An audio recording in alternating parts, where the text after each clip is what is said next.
A courtroom is often seen as a symbol of justice and discipline, where rules are clear and respect is mandatory. Yet, beneath the surface of legal arguments and structured procedures, raw human emotions can boil, waiting for the slightest spark to ignite chaos. Today we're diving into two shocking incidents that shattered the decorum of their respective courtrooms. From a volatile inmate throwing profanities at a judge, to a triple homicide suspect threatening a judge and her family. These cases expose the raw emotions and dangers that can unfold in a space meant for justice. These moments remind us that beneath the rules and rituals of the courtroom lies a fragile balance between order and chaos, one that can break with devastating consequences. Let's uncover these intense moments, examine how they unfolded, and see what happens when justice is challenged not only by crime, but by chaos itself. This incident occurred during an altercation in the jail's medical clinic, where inmate Gaines was awaiting trial for robbery. Deputies Robin Diericks and Michael Eaglin testified that Gaines initiated a confrontation with another inmate, leading to a physical struggle when the deputies intervened. During the scuffle, Gaines allegedly spat blood and saliva at deputies Eaglin and Lionel Verduzco, hitting them in their faces. This act was particularly alarming due to Gaines's HIV-positive status, although it's acknowledged that HIV cannot be transmitted through saliva. Gaines's criminal history includes previous convictions, which contributed to the severity of his current sentencing. His behavior during the trial, marked by outburst and profanity, further complicated his defense. Despite his claims of being attacked by, quote, rogue deputies, the jury convicted him of 2 counts of battery against a law enforcement officer. Judge Pilshaw, known for her firm and measured demeanor, begins the proceedings with professionalism, addressing Gaines in a calm but authoritative tone. She reminds him of the respect required in her courtroom. You do respect authority, you're not respecting my authority. She states.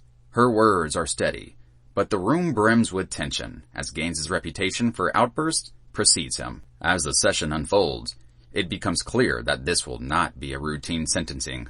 The courtroom staff, seated observers, and even law enforcement present in the room brace themselves for what is about to unfold. It doesn't take long for Michael Gaines's contempt to bubble over. Instead of listening to the judge's remarks, he interrupts with a sneer. You're just a woman with a robe on. You're a woman, human being just like I am, okay? His words are full of disdain, a direct attempt to undermine Judge Pilshaw's authority. From there, his outburst escalates. Gaines's voice rises as he launches into a rant, accusing the court of bias. Do you think it's appropriate to sentence me under this racial program you got going here you call justice? He demands, his tone sharp and confrontational.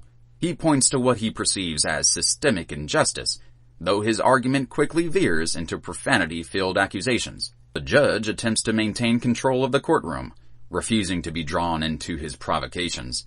Still, his rant grows more hostile. He lashes out not just at the judge, but at the entire justice system, accusing law enforcement of brutality. Richards. Did they beat Richards in February? That wrote, oh, and you don't know who Richards is, huh? February 15th, that rogue-ass Diaz beat the man, fractured his jaw, put him in the hospital on life support. He yells.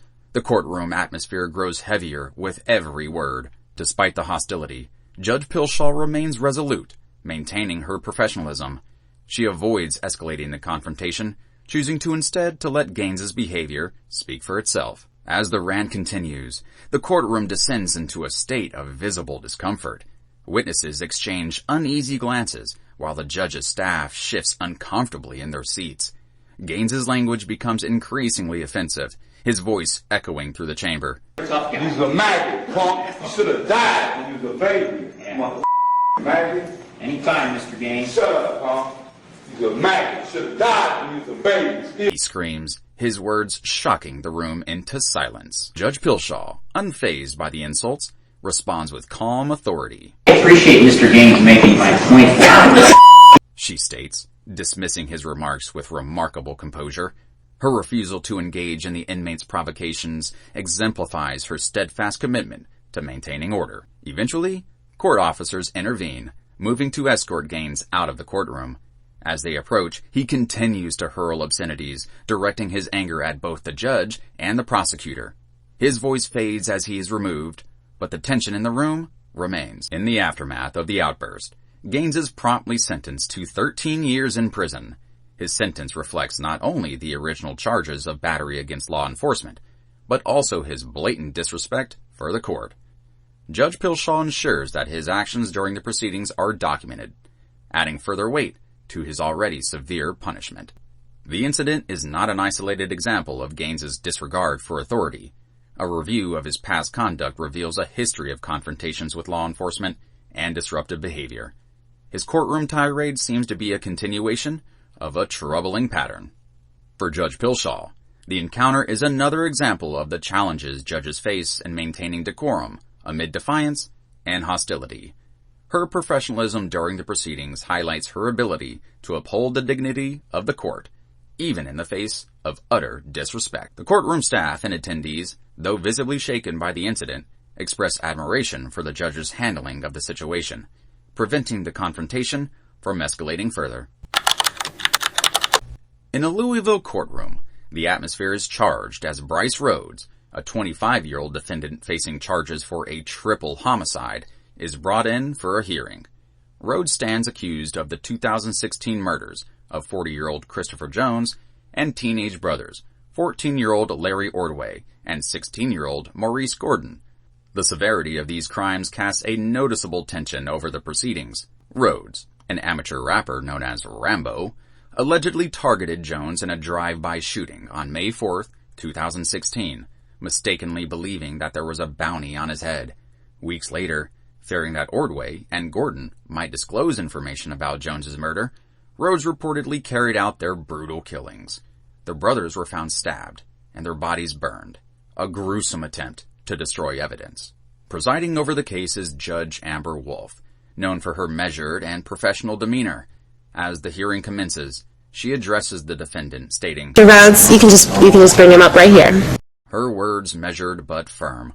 The courtroom remains silent, the weight of the charges against Rhodes hanging heavily in the air. Without warning, Rhodes erupts into a profanity-filled rant, directing his hostility toward Judge Wolf and her family.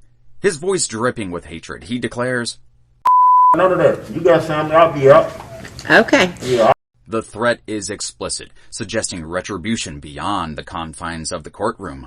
Judge Wolf, maintaining her professionalism, acknowledges the gravity of the situation. As a threat against the court. She states, her composure unshaken. The immediate response from courtroom officers is swift. Recognizing the potential danger, they move to ensure the safety of all present. Judge Wolf documents the threat, stating, "I'm asking the county attorney's office to take that into account." Her actions reflect a commitment to upholding the integrity of judicial process, even when confronted with intimidation. Security measures are heightened following the incident. Additional charges are considered against Rhodes for his in-court threats, emphasizing the legal system's intolerance for such behavior. The courtroom, though momentarily disrupted, returns to order. In the wake of the hearing, Rhodes faces additional charges for his threats against Judge Wolf. The legal community and the public express outrage of his blatant disrespect for the court. Judge Wolf's resilience and unwavering professionalism are widely recognized, highlighting the strength required to maintain courtroom order in the face of direct intimidation. Courtrooms are intended to be spaces of discipline and law, where justice prevails over chaos. Yet, as these two incidents demonstrate, even the most structured environments can unravel in the face of raw human emotion. From Michael Gaines's profanity-laden tirade to Bryce Rhodes' threats, these moments highlight the volatile intersection of anger, defiance, and the pursuit of justice. These incidents remind us that while the law seeks to impose order, it cannot fully suppress the unpredictable nature of human behavior. Judges, attorneys, and courtroom staff stand at the front lines, navigating the delicate balance between maintaining decorum and addressing the very real emotions that arise in such high-stakes settings. Behind the legal jargon and courtroom procedures lie deeply human stories of pain, anger, and the struggle for accountability. If you found these stories compelling, don't forget to give this video a thumbs up subscribe to our channel, and turn on notifications for more gripping courtroom tales. Until we meet again, remember to stay safe,